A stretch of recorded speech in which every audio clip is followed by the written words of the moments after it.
The morning sun cast long shadows across the parking lot of the Denver VA Medical Center as Sarah Martinez stepped out of her worn Honda Civic.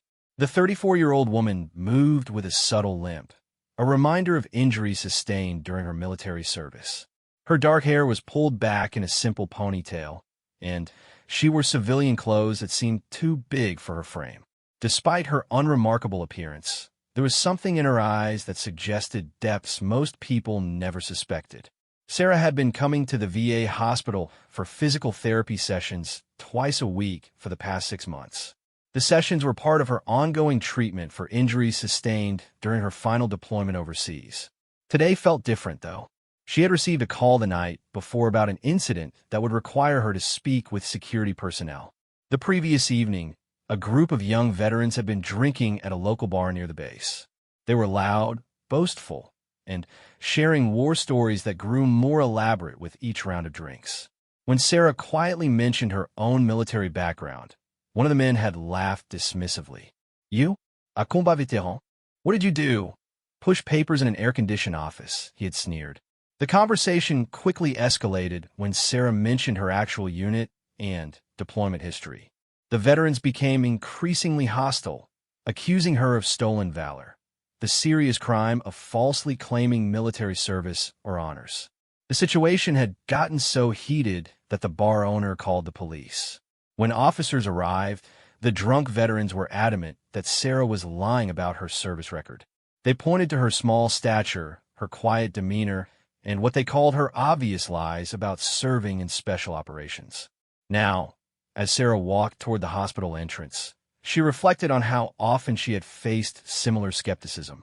Being a woman in special operations was rare enough that most people simply refused to believe it was possible. She had grown accustomed to the doubt, the questioning looks, and the outright accusations. But last night had been different. The police officers had taken the veterans' accusations seriously enough to ask her to come in for questioning. Detective Mike Rodriguez was waiting for her in a small conference room adjacent to the hospital security office. He was a thick-set man in his 40s with graying hair and tired eyes that had seen too much. Next to him sat Officer Janet Stevens, a younger woman who specialized in fraud cases. Both officers had reviewed the complaint filed by the veterans from the bar incident. "Ms. Martinez," Detective Rodriguez began, his tone professional but skeptical, "we've received some serious allegations about false claims regarding your military service. These gentlemen say you are claiming to be a Navy SEAL, which, as I'm sure you know, is a very serious thing to lie about." Sarah sat quietly for a moment, her hands folded in her lap. She had learned long ago that rushing to defend herself often made things worse. People were more likely to believe her when she remained calm and let the facts speak for themselves. "I understand their confusion," she said finally. "It's not common for women to serve in the units I was with. But I never claimed to be a Navy SEAL. I was in a different special operations unit entirely." Officer Stevens leaned forward, consulting her notes. "The witnesses say you specifically claimed SEAL training and combat operations. They say you were showing off tattoos that you claimed were unit identifiers." Sarah nodded slowly. "I did mention my training, yes. And I do have tattoos related to my service. But I think there may have been some miscommunication about exactly what unit I served with." Detective Rodriguez had handled dozens of stolen valor cases over the years. Most of the time, the perpetrators were easy to spot.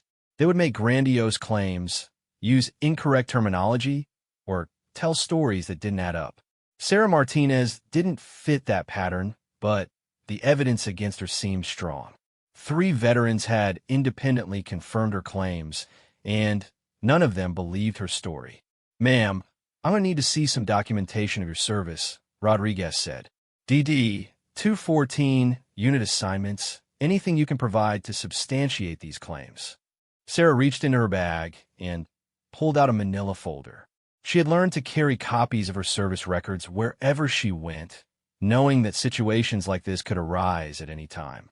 She handed over her DD 214, her discharge papers, and several commendation letters. As Rodriguez reviewed the documents, his eyebrows rose slightly. The paperwork appeared legitimate, but much of it was heavily redacted. Large sections were blacked out, including specific unit designations and deployment locations. This was common for classified operations, but it also made verification difficult. These documents show military service, Rodriguez acknowledged, but they don't specify the units you claim to have served with. A lot of this information is classified or redacted. That's correct, Sarah replied. Much of what I did is still classified. I can provide you with contact information from my former commanding officers, but they may not be able to discuss specifics without proper security clearances. Officer Stevens was growing more suspicious. In her experience, people who made false claims about military service often relied on the classified excuse when pressed for details. It was a convenient way to avoid providing proof that didn't exist. Ms. Martinez, I have to tell you that we see this a lot, Stevens said. People claim their service was so secret that they can't prove it. It's a common tactic among those who commit stolen valor. The questioning continued for another hour. Sarah answered every question calmly and consistently. She provided names, dates, and locations where possible. When asked about specific training or operations, she carefully explained what she could and could not discuss due to security classifications. Detective Rodriguez was beginning to feel conflicted. On one hand, the accusers seemed credible, and stolen valor was a real problem that his department took seriously. On the other hand, Sarah's responses were too consistent and detailed to be fabricated. Her knowledge of military procedures and protocols was extensive and accurate. Ma'am, I'm going to need to make some calls to verify this information, Rodriguez said finally. In the meantime, I have to advise you that making false claims about military service is a federal crime. If these allegations prove true, you could face serious charges. Sarah nodded calmly. I understand your position, Detective. I've faced skepticism before.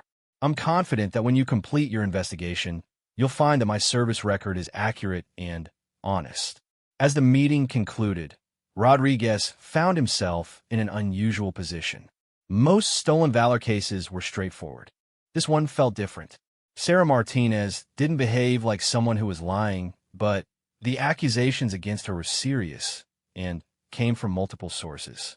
After Sarah left, Rodriguez began making calls to verify her claims.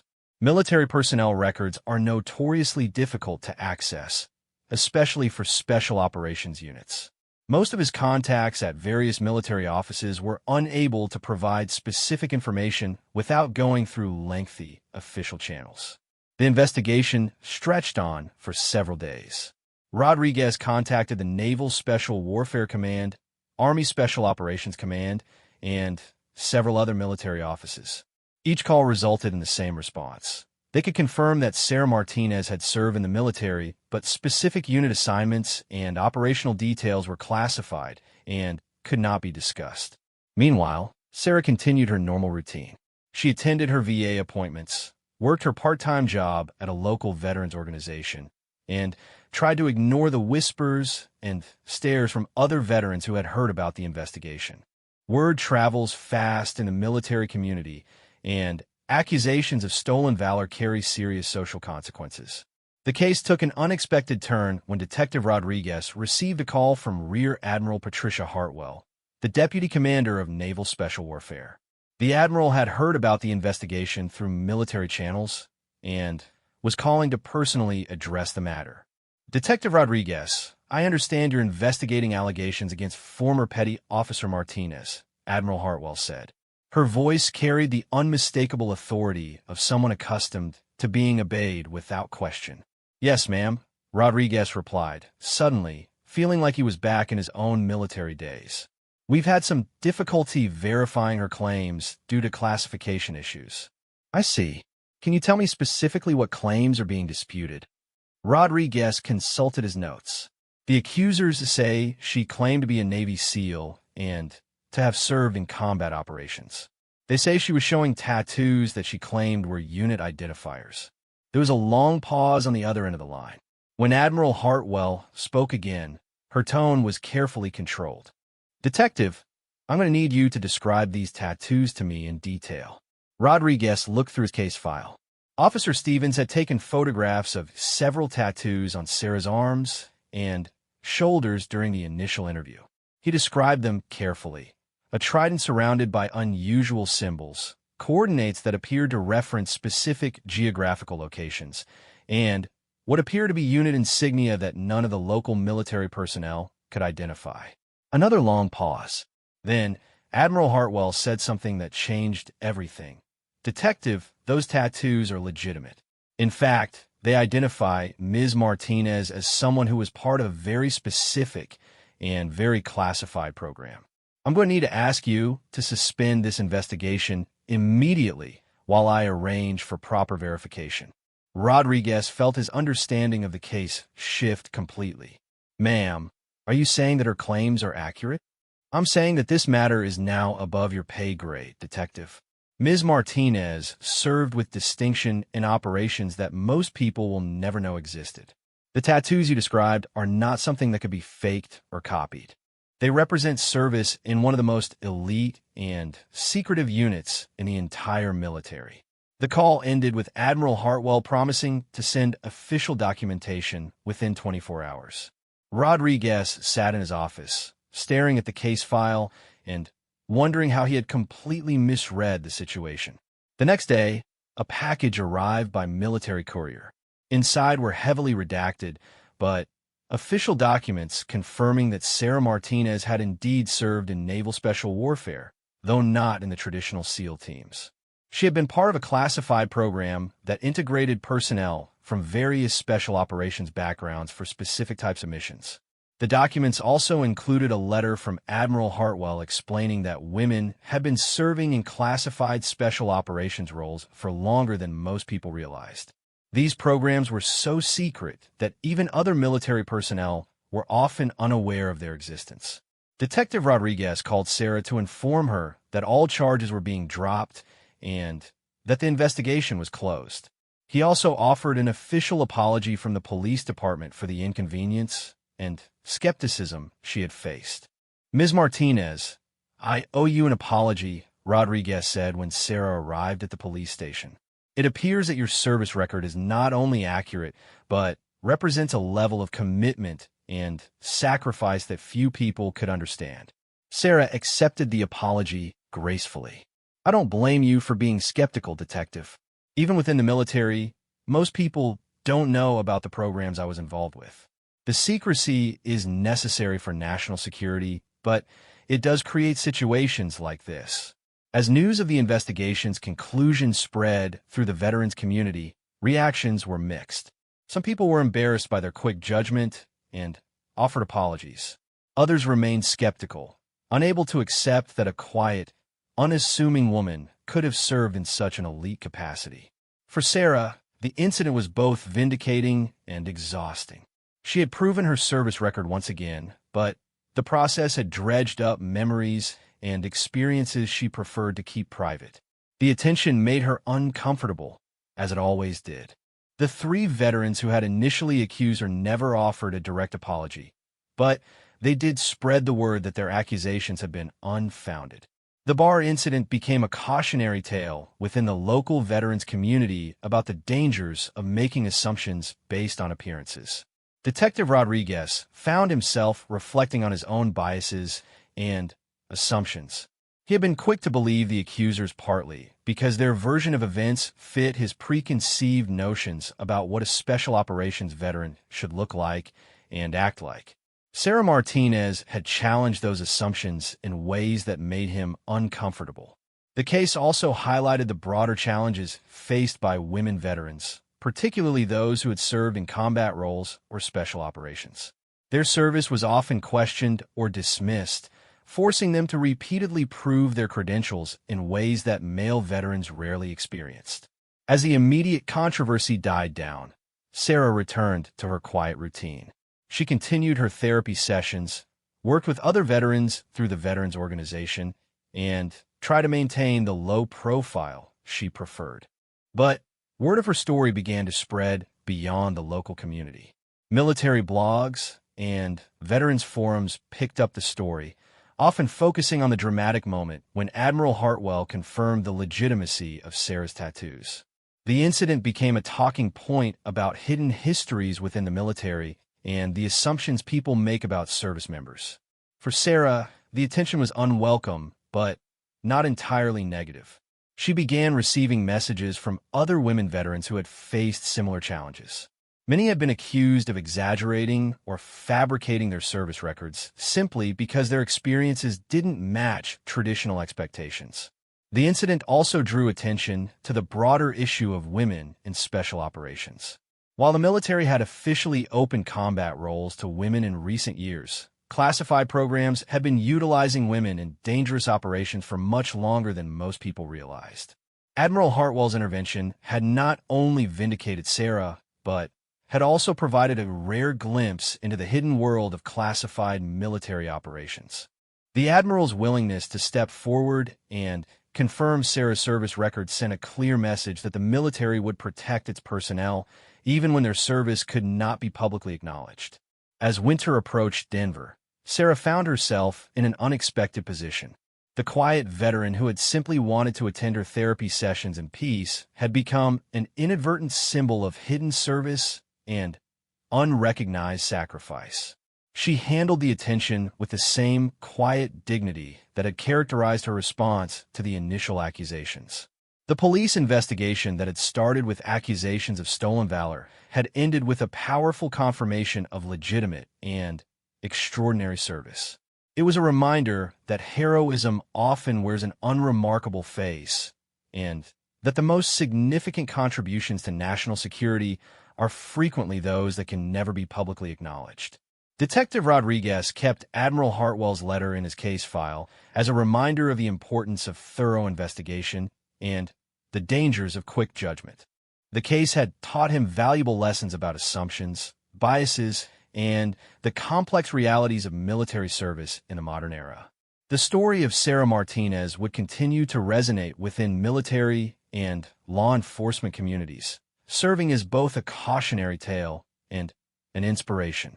It demonstrated the importance of supporting veterans while also highlighting the unique challenges faced by those whose service must remain forever hidden in the shadows of national security. The weeks following Admiral Hartwell's intervention brought unexpected changes to Sarah's quiet life. Veterans organizations across the country began reaching out, asking her to speak about her experiences and the challenges faced by women in the military. While she preferred to remain out of the spotlight, Sarah recognized an opportunity to help other veterans who might be facing similar situations. Her first speaking engagement was at a small veteran center in Colorado Springs. The audience consisted of about 30 veterans, mostly men, who had gathered to hear about the investigation that had captured local attention.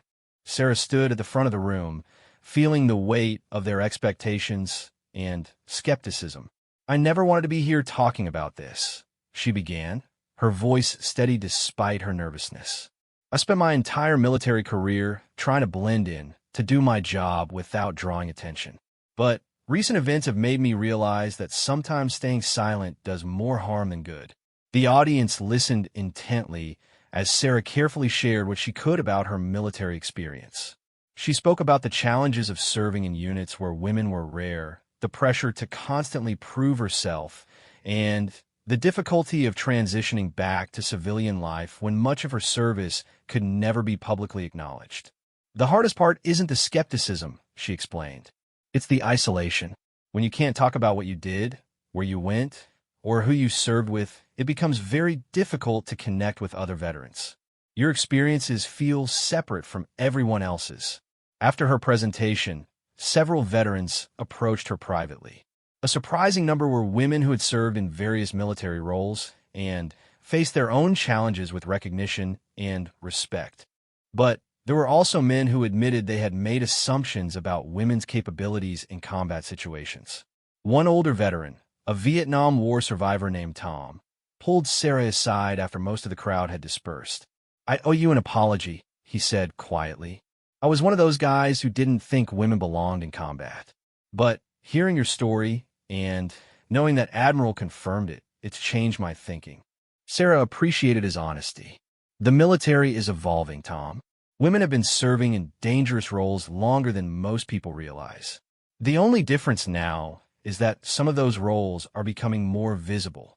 As word of Sarah's speaking ability spread, more invitations arrived. Military colleges wanted her to address their students. Veterans groups across the region requested presentations. Law enforcement agencies sought her input on investigating military-related crimes and understanding the complexity of military service records.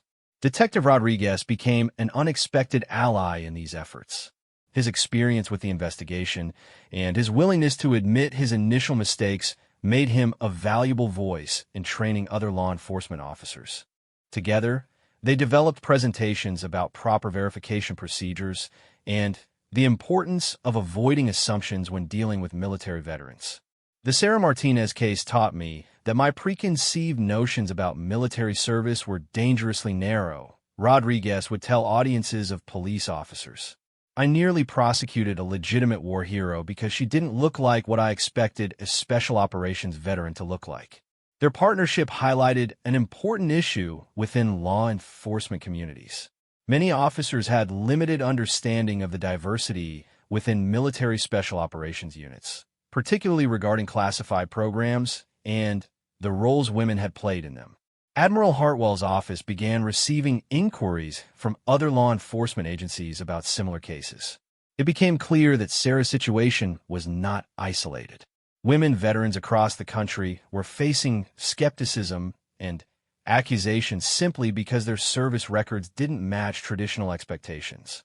In response, the Navy began developing new protocols for handling inquiries about classified military service. They created a confidential verification system that would allow law enforcement and other official agencies to confirm service records without revealing classified details. Sarah found herself consulting on these new procedures, drawing from her experience with the Denver police investigation. Her input helped shape guidelines that would protect both national security interests and the reputations of veterans whose service could not be fully disclosed.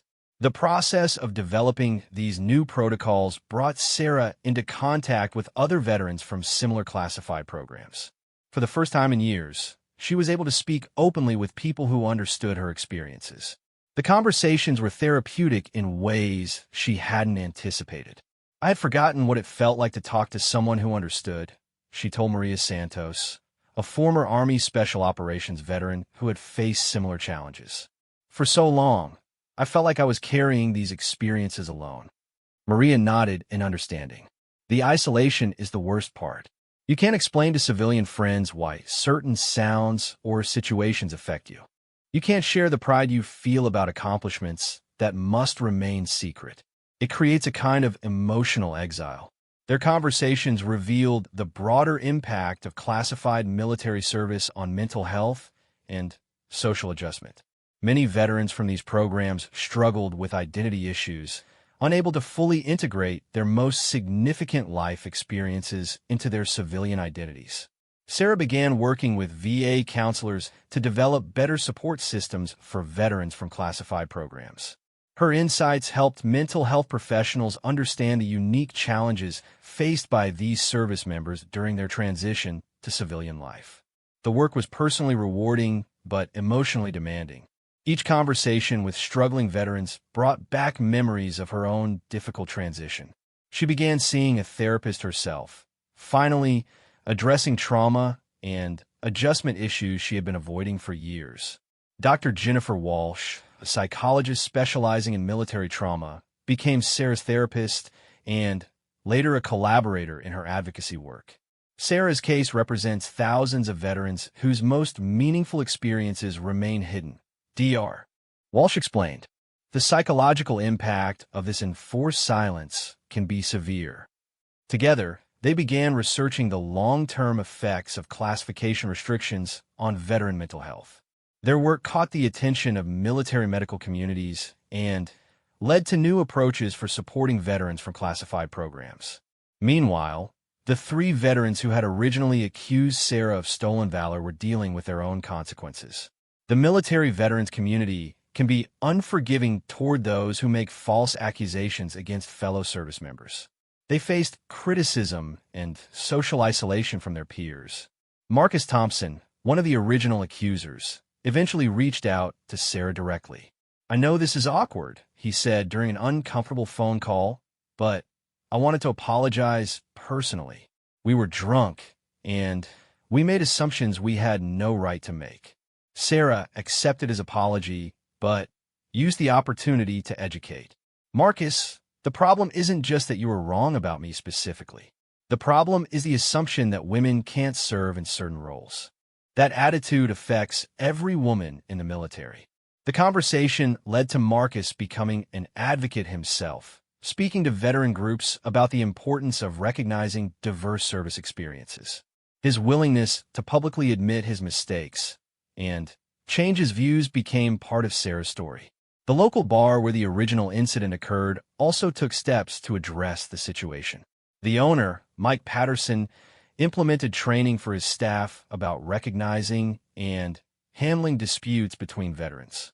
He also invited Sarah to speak to regular customers about military diversity and respect. "That night changed how I think about military service," Patterson explained to his staff. "I realized we had been unconsciously creating an environment where certain veterans felt more welcome than others." The bar incident had ripple effects throughout the local community. Other businesses began examining their own practices and assumptions about military service. Several establishments implemented policies to better support all veterans, regardless of their appearance or the nature of their service. Sarah's story also attracted attention from journalists and documentary filmmakers. A reporter from Military Times wrote a detailed article about her experience, focusing on the broader implications for women in special operations. The article generated hundreds of comments from veterans sharing their own similar experiences. A documentary filmmaker named Rebecca Chun approached Sarah about featuring her story in a film about hidden military service. While Sarah was initially reluctant to participate, she eventually agreed after learning that the film would focus on broader policy issues rather than sensationalizing her personal experience. "I don't want this to be about me," Sarah told Chun during their first meeting. "I want it to be about the thousands of veterans whose service isn't recognized or understood. My story is just one example of a much larger issue." The documentary project brought Sarah into contact with historians and military researchers who were studying the evolution of special operations and the role of women in classified programs. She learned that her own service was part of a longer history of women in dangerous military roles that had been hidden from public view.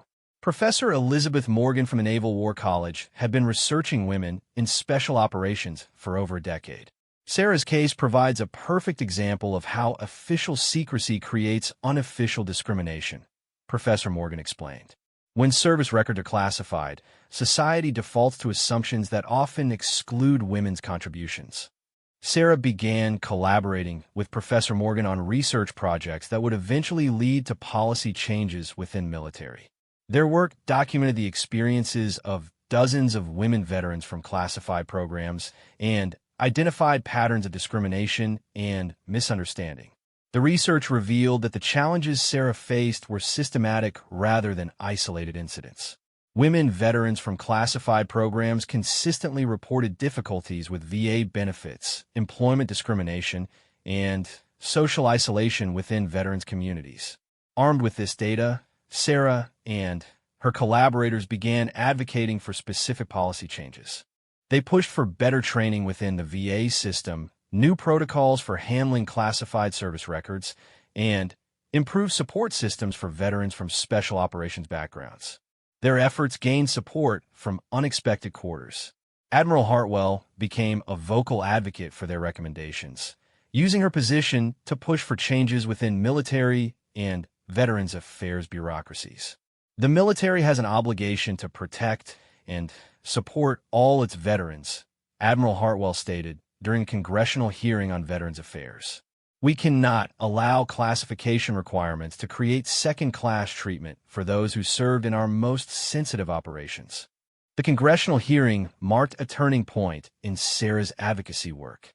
Her testimony, delivered alongside other veterans from classified programs, helped lawmakers understand the scope of the problem and the need for systematic solutions. Honorable members, Sarah addressed the committee. I ask you to remember that the people who serve in classified roles are often those who have made the greatest sacrifices for national security. They deserve support systems that recognize their service, even when that service cannot be publicly celebrated. The hearing led to bipartisan legislation requiring improved support for veterans from classified programs. The bill included provisions for better VA training, new verification procedures, and funding for specialized counseling services. As the legislation moved through Congress, Sarah found herself testifying before additional committees and working with congressional staff to refine the language of the proposed law. The process gave her a new understanding of how policy changes happen and the importance of veteran advocacy. The work was demanding but fulfilling.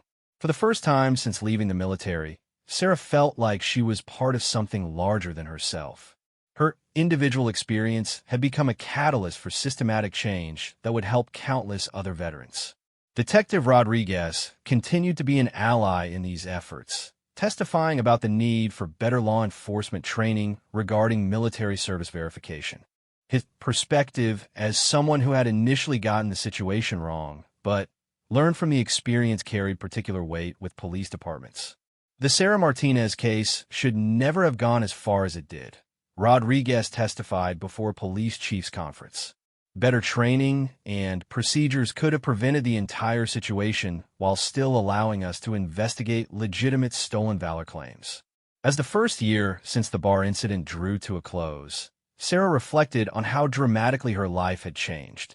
The quiet veteran who had simply wanted to attend her therapy sessions in peace had become a national advocate for veteran recognition and support.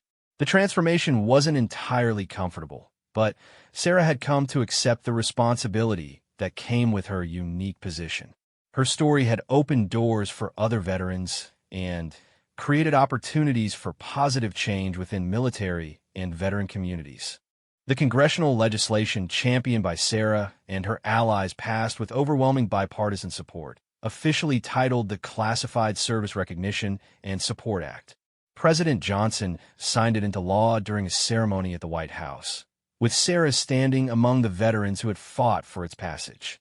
Today we acknowledge that service to our nation takes many forms, the president said during the signing ceremony.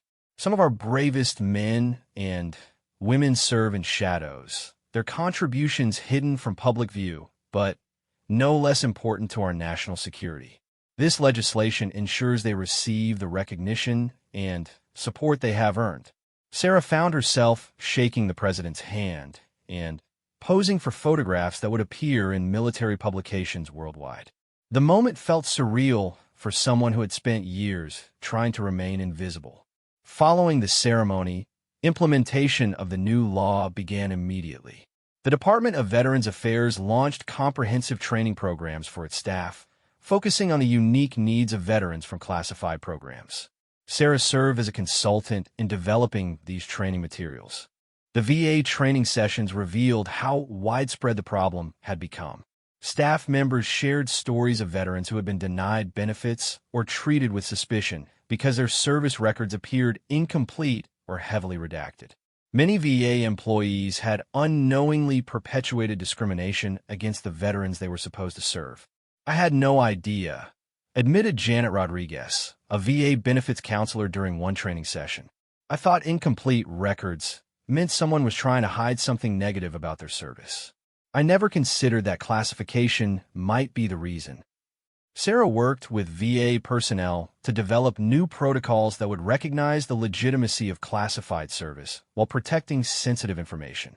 The process required careful balance between transparency and security requirements.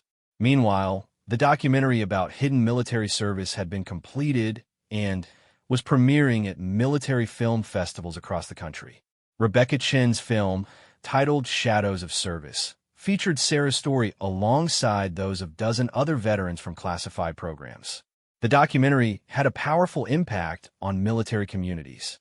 Viewing parties at military bases and veteran centers led to discussions about diversity, recognition, and the evolution of military service. Many viewers expressed surprise at learning about the extent of women's involvement and special operations. Colonel James Mitchell, a base commander in Texas, hosted a screening for his personnel. This film opened my eyes to assumptions I didn't realize I was making, he told his assembled troops. It reminded me that heroism and capability don't always look like what we expect. Sarah attended several of these screenings, participating in discussions that followed the film. She was consistently impressed by the thoughtfulness of the questions from service members and their willingness to examine their own biases. The film also attracted attention from international military communities. NATO allies began requesting copies for their own training programs, recognizing that the issues addressed in the documentary were relevant beyond American borders. Sarah received invitations to speak at military conferences in Canada, the United Kingdom, and Australia. Her message about diversity and special operations and the challenges faced by classified veterans resonated with international audiences who were dealing with similar issues. During a conference in London, Sarah met Lieutenant Colonel Emma Clark, a British Special Forces veteran who had faced comparable challenges. "Your story gave me courage to speak up about my own experiences," Clark told Sarah. "I thought I was the only one dealing with these issues." Their meeting led to collaboration between American and British veterans organizations on developing better support systems for classified veterans. The international dimension of the problem became increasingly clear as more veterans came forward with similar stories. Back in Denver, Sarah's original physical therapy clinic had become an informal gathering place for veterans dealing with recognition issues. Dr. Amanda Foster, Sarah's physical therapist, noticed the change in her patient population. Sarah's case brought a lot of veterans out of hiding, Dr. Foster observed. People who had been dealing with isolation and frustration finally felt like they had a voice and a community. The informal support network that developed around Sarah's regular therapy sessions eventually formalized into the Hidden Service Veterans Association. The organization provided peer support, advocacy resources, and assistance with benefits claims for veterans from classified programs. Sarah reluctantly accepted the role of founding president, despite her preference for remaining in the background. "Leadership was never something I sought," she explained to the organization's board. "But sometimes you find yourself in a position where you can help others, and you have to take that responsibility seriously." The Hidden Service Veterans Association grew rapidly, with chapters forming in major military communities across the country. Each chapter was led by veterans from classified programs who understood the unique challenges their members faced. The organization also began working with legal aid societies to help veterans who faced discrimination or had been wrongly accused of stolen valor.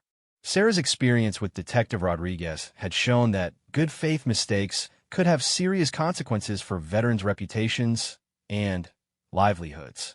Attorney Michael Chin specializes in military law and became the organization's legal advisor. "We've handled dozens of cases similar to Sarah's," he explained.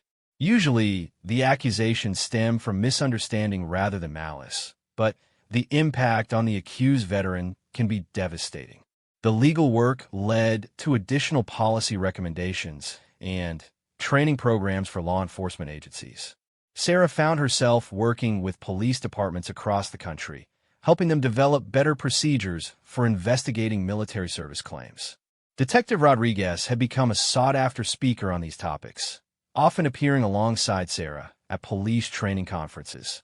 His willingness to share his mistakes and learning process made him an effective advocate for procedural improvements. The Sarah Martinez case taught me that good policing requires questioning our assumptions, Rodriguez would tell fellow officers. "We can't let preconceived notions interfere with thorough, fair investigations." Their partnership had evolved into a friendship that surprised both of them. Despite the rocky beginning to their relationship, they had found common ground in their commitment to justice and their willingness to learn from mistakes. Meanwhile, the academic research that Sarah had been contributing to was yielding important insights into the psychological and social impacts of classified military service. Professor Elizabeth Morgan's studies had documented patterns of isolation, identity confusion, and adjustment difficulties among veterans from special operations backgrounds. The research had practical implications for military policy. The Pentagon began implementing new support programs for active duty personnel in classified roles, recognizing that the challenges didn't wait until after separation from service. Sarah consulted on these military programs, drawing from her experience to help design interventions that could address problems before they became crises. The work felt like a natural extension of her military service, protecting and supporting fellow service members. The research also influenced civilian employers' understanding of military experience. Many companies had been inadvertently discriminating against veterans from classified backgrounds because they couldn't adequately explain their qualifications or experience. Sarah worked with corporate human resources departments to develop interview techniques and evaluation criteria that could fairly assess candidates with classified military backgrounds. The goal was to help employers recognize valuable skills and experience without requiring disclosure of sensitive information. Military experience in classified roles often produces exactly the kind of leadership, problem-solving, and adaptability that employers say they want, Sarah explained during a corporate training session. But if you don't know how to recognize it, you'll miss out on exceptional candidates. The corporate training programs led to improved employment opportunities for many veterans from classified backgrounds. Several major companies adopted new hiring practices specifically designed to identify and recruit veterans from special operations communities. As the second anniversary of the bar incident approached, Sarah reflected on the unexpected trajectory her life had taken. What had begun as an embarrassing confrontation had evolved into a national movement for veteran recognition and support. The transformation hadn't been easy. The constant public attention was exhausting for someone who preferred privacy. The emotional demands of advocacy work had required ongoing therapy and support. But the positive changes that had resulted made the personal costs worthwhile.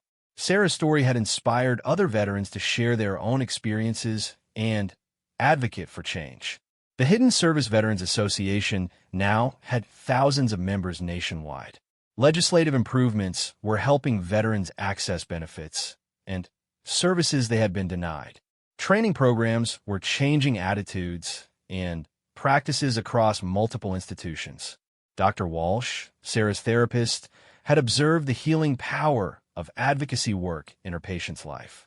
When Sarah was able to transform her personal experience into positive change for others, it gave new meaning to both her military service and her civilian struggles, Dr. Walsh noted. The therapeutic aspect of advocacy work was something Sarah had discovered gradually. Helping other veterans navigate similar challenges had helped her process her own experiences and find peace with aspects of her service that had been difficult to integrate into her civilian identity. Admiral Hartwell continued to support Sarah's work and had become a mentor in navigating the complexities of military and veterans affairs bureaucracies. The Admiral's intervention in the original police investigation had been just the beginning of her involvement in veteran advocacy. Sarah represents the best of military service, Admiral Hartwell said during a veterans conference. She served with distinction in operations that must remain secret, then continued serving by advocating for her fellow veterans. Her example shows that military values don't end with discharge. The Admiral's support had been crucial in opening doors within military establishments that might otherwise have been resistant to change. Her willingness to publicly acknowledge and support Sarah's work gave legitimacy to efforts that might have been dismissed as complaints from disgruntled veterans. The bar where the original incident occurred had become an unlikely symbol of positive change. Owner Mike Patterson had transformed it into a meeting place for diverse veterans groups and regularly hosted educational events about military service and diversity. That night 3 years ago was one of the worst things that happened in my bar, Patterson reflected. But the changes that followed made it one of the best things that ever happened to my business and my community. The bar now featured displays honoring veterans from all branches and backgrounds, including information about the diversity of military service roles. Patterson had become an advocate for veteran-friendly businesses and spoke to other establishments about creating welcoming environments. Marcus Thompson, one of the original accusers, had undergone his own transformation. His public apology and subsequent advocacy work had helped him rebuild his reputation within the veterans community. He now worked closely with the Hidden Service Veterans Association, using his experience to help prevent similar incidents. I learned that my assumptions about military service were limiting and harmful, Thompson explained during a veterans conference workshop. Confronting those biases was uncomfortable, but it was necessary for me to become a better veteran and a better person. His transformation demonstrated the possibility for growth and change, even among those who had initially perpetuated discrimination. Sarah often pointed to Marcus's example when discussing the importance of education over punishment in addressing bias and misunderstanding. The ripple effects of Sarah's story continued to expand. Military academies began incorporating diversity and inclusion training into their curricula. Veterans organizations updated their membership criteria and support programs. Law enforcement agencies revised their training protocols. Each change represented progress toward a more inclusive and understanding approach to military service recognition. Sarah's individual experience had become a catalyst for systematic improvements that would benefit countless veterans for years to come. As she prepared for another speaking engagement, Sarah considered how much had changed since that difficult night at the bar. The incident that had initially felt like a personal attack had become an opportunity to address institutional problems that affected thousands of veterans. The work wasn't finished. There were still veterans struggling with recognition, still employers who didn't understand classified military backgrounds, still law enforcement officers who needed better training. But significant progress had been made, and momentum was building for continued improvements. Sarah had learned to accept her role as a public figure while maintaining her core values of service and humility. She had found ways to use the attention her story attracted to benefit other veterans and create positive change within systems that had failed many of her fellow service members. 5 years had passed since the night that changed everything. Sarah stood before the largest audience she had ever addressed. Nearly 2,000 veterans, active military personnel, and civilian supporters gathered for the first national conference on hidden military service. The event had grown from a small idea to a major annual gathering that brought together people from across the military community. The conference was being held at the Colorado Convention Center, just miles from the bar where her journey as an advocate had unwittingly begun. As Sarah looked out at the diverse crowd, she reflected on how far the movement had come and how many lives had been touched by the changes they had fought for. 5 years ago, I was just trying to get through my physical therapy appointments and rebuild my civilian life, Sarah began, her voice carrying clearly through the packed auditorium. I had no idea that one difficult evening would lead to all of this. But I've learned that sometimes our most challenging moments become our greatest opportunities to serve others. The audience included veterans from every branch of service and every era of American military history. Women and men who had served in classified roles sat alongside those whose service had been public and celebrated. The diversity represented exactly the kind of inclusive community Sarah had been working to build. Among the attendees was General Patricia Williams, the first woman to serve as chairman of the Joint Chiefs of Staff. Her presence at the conference signaled the highest levels of military support for the issues being addressed. During her keynote speech, General Williams credited Sarah's advocacy work with helping to reshape military policies on classification and veteran support. The courage shown by Sarah Martinez and veterans like her has forced us to confront uncomfortable truths about how we recognize and support military service, General Williams told the assembled crowd. Their work has made our military stronger and more inclusive. The conference featured workshops on topics that have become central to Sarah's advocacy: recognizing diverse military experience, supporting veterans with classified backgrounds, preventing discrimination based on service type, and building inclusive veteran communities. Each session was led by veterans who had lived the experiences they were discussing. Dr. Jennifer Walsh, Sarah's former therapist who had become a leading researcher on military mental health, presented findings from a 5-year study tracking veterans from classified programs. The results showed significant improvements in mental health outcomes, employment success, and community integration among veterans who had access to the support programs developed through Sarah's advocacy work. We can now demonstrate that recognition and support for hidden service veterans doesn't just improve individual lives, Dr. Walsh explained. It strengthens entire military communities and preserves valuable institutional knowledge and experience. The research had provided concrete evidence for the importance of the work Sarah and her colleagues have been doing. Policymakers and military leaders could now see quantifiable benefit from the programs they had implemented. Detective Rodriguez, now retired from active police work, had become a national expert on military service verification and stolen valor investigations. He ran a consulting firm that trained law enforcement agencies on proper procedures for handling military-related cases. His presentation at the conference drew standing-room-only crowds.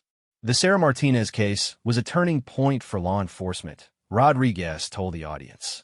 It showed us that our assumptions about military service were often wrong and that better training could prevent false accusations while still allowing us to investigate legitimate crimes. Rodriguez's transformation from skeptical investigator to passionate advocate represented the kind of change that Sarah's story had inspired across multiple communities. His willingness to acknowledge mistakes and learn from them had made him an effective voice for procedural improvements. The Hidden Service Veterans Association, which Sarah had founded, now operated in all 50 states and had expanded internationally. The organization provided direct services to thousands of veterans while also continuing to advocate for policy changes and systemic improvements. Maria Santos, who had succeeded Sarah as president of the organization, reported on their latest initiatives. The association had launched a scholarship program for veterans from classified backgrounds, established a legal defense fund for those facing stolen valor accusations, and created mentorship programs connecting newly separated veterans with those who had successfully navigated civilian transition. None of this would have existed without Sarah's courage to speak up, Maria told the conference attendees. She showed us that individual stories can create institutional change when we're willing to work together. The international expansion of their work had been particularly rewarding for Sarah. Veterans from allied nations were dealing with similar challenges, and collaboration across borders was producing innovative solutions that benefited military communities worldwide. Captain Emma Clark, the British veteran Sarah had met in London, now led the European chapter of the Hidden Service Veterans Association. She presented data showing how American-developed programs have been adapted for different military cultures and legal systems. Sarah's story transcended national boundaries, Captain Clark explained. The principles of recognition, respect, and support for hidden service are universal values that strengthen any military community. The Pentagon had implemented comprehensive policy changes based on recommendations from Sarah's research and advocacy work. Active duty personnel in classified roles now received better preparation for civilian transition. Support systems were in place to help them maintain connections with military communities even when they couldn't discuss their service openly. Colonel James Mitchell, who had hosted one of the first documentary screenings at his base, had been promoted to general and now oversaw implementation of these new policies across multiple installations. He credited Sarah's work with helping the military better serve all of its personnel. We realized that taking care of our people couldn't stop when their service became classified, General Mitchell explained during a panel discussion. Sarah's advocacy showed us gaps in our support systems that we didn't know existed. The corporate training programs that Sarah had developed were now being used by hundreds of companies across the country. Veterans with classified backgrounds reported significantly improved employment outcomes and workplace understanding. Several major corporations had become models for inclusive hiring practices. Jennifer Chun, a human resources executive who had implemented these programs at her technology company, shared success stories about veterans who had become exceptional employees once their skills and experience were properly recognized. These veterans bring incredible problem-solving abilities, leadership skills, and adaptability, Chun told the business leaders in attendance. Learning to recognize and value their experience has been transformative for our company culture. The legal work that had grown from Sarah's advocacy had prevented dozens of wrongful prosecutions and helped clear the records of veterans who had been falsely accused of stolen valor. Attorney Michael Chin's legal aid organization had expanded to include dedicated staff working exclusively on military service recognition cases. We've learned that most accusations stem from misunderstanding rather than malice, Attorney Chin reported. But the impact on falsely accused veterans can be devastating. Sarah's case showed us the importance of getting these investigations right. The academic research that had emerged from Professor Elizabeth Morgan's work was now being cited in military sociology and psychology literature worldwide. The studies had established new understanding about the long-term impacts of classified military service and the importance of community recognition for veteran well-being. Professor Morgan, now retired but still active in research, had established an endowed chair at the Naval War College dedicated to studying diversity in military service. The position was named in honor of Sarah's advocacy work and would ensure continued research into these issues. Sarah's story opened up entire new fields of academic inquiry, Professor Morgan explained. We're still learning about the full implications of hidden military service, but her courage to speak up gave us a starting point for that research. The bar where everything had started had become something of a pilgrimage site for veterans dealing with recognition issues. Owner Mike Patterson had embraced this unexpected role, creating a supportive environment where veterans could share their stories and find community. Patterson had written a book about his experiences called The Night That Changed Everything, which had become required reading in several military sociology courses. Proceeds from the book funded scholarships for veterans from classified backgrounds. I never expected my little neighborhood bar to become part of military history, Patterson reflected during the conference. But I've learned that significant change often starts in unexpected places. Marcus Thompson, the veteran who had originally accused Sarah, had become one of the most effective advocates for preventing similar incidents. His presentations about confronting bias and learning from mistakes were among the most popular workshops at veterans conferences. Admitting I was wrong was the hardest thing I ever did, Thompson told conference attendees. But it was also the most important. Sarah's grace in accepting my apology and helping me become a better person showed me what real military values look like. Admiral Hartwell, now retired but still active in Veterans Affairs, had established a foundation dedicated to supporting veterans from classified programs. The foundation provided grants for education, mental health services, and advocacy work. Sarah's story reminded me of our obligation to protect and support all of our veterans, Admiral Hartwell said during her address to the conference. Classification requirements cannot become excuses for abandoning the people who served in our most sensitive operations. The foundation had funded dozens of local programs and had become a model for private sector support of veteran initiatives. Corporate donors had embraced the foundation's mission, recognizing both the business case for supporting veteran employment and the moral imperative to care for those who had served in hidden roles. As the conference drew to a close, Sarah found herself surrounded by veterans whose lives had been touched by the changes they had worked to create. Stories of successful transitions, improved recognition, and strengthened communities filled the conversations happening throughout the convention center. Dr. Amanda Foster, Sarah's original physical therapist who had witnessed the beginning of the advocacy movement, marveled at what had developed from those early informal support sessions at her clinic. I watched Sarah transform from someone trying to heal privately to someone healing an entire community, Dr. Foster observed. Her willingness to turn personal pain into public service has inspired countless others to do the same. The transformation hadn't been limited to veterans communities. Law enforcement agencies had revised their training protocols. Employers had updated their hiring practices. Academic institutions had developed new research programs. Policymakers had passed new legislation. Each change represented progress toward more inclusive and understanding approaches to military service recognition. Sarah's personal journey had been equally transformative. The shy, private veteran who had initially resisted public attention had discovered a gift for leadership and advocacy. She had found ways to channel her military training and values into civilian service that felt meaningful and impactful. The therapy work she had done with Dr. Walsh had helped her integrate her military experiences with her civilian identity in healthy ways. The advocacy work had given new purpose to experiences that had once felt isolating and difficult to explain. I've learned that healing doesn't always mean forgetting or moving past difficult experiences, Sarah reflected during her closing address to the conference. Sometimes healing means finding ways to use those experiences to help others and create positive change. As attendees prepared to return to their home communities, many carried plans for implementing the programs and practices they had learned about during the conference.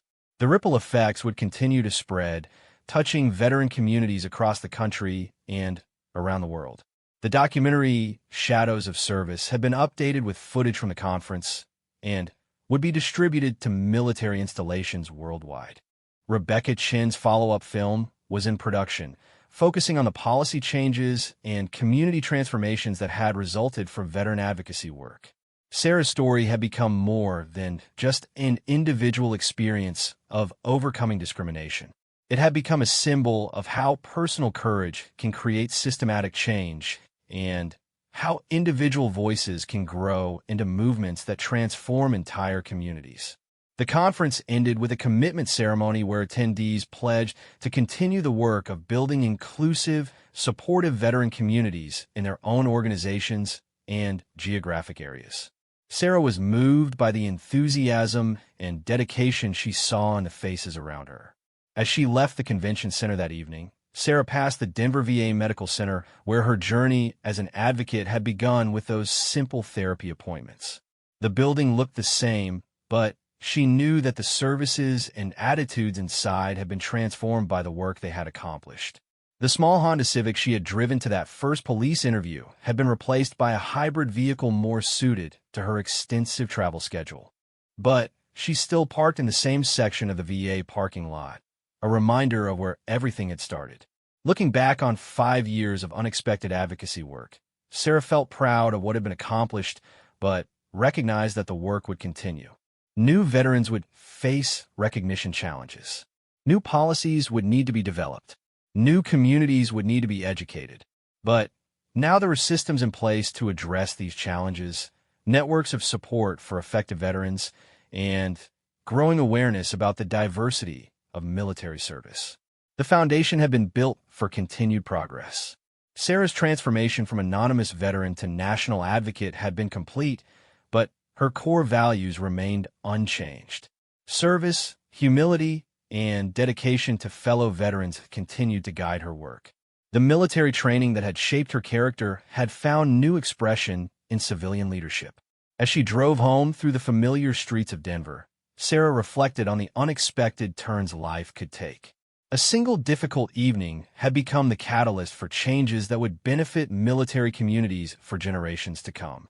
Sometimes the most challenging moments really did become the greatest opportunities to serve others. The work would continue, but tonight Sarah felt satisfied with the progress they had made and optimistic about the future they were building together.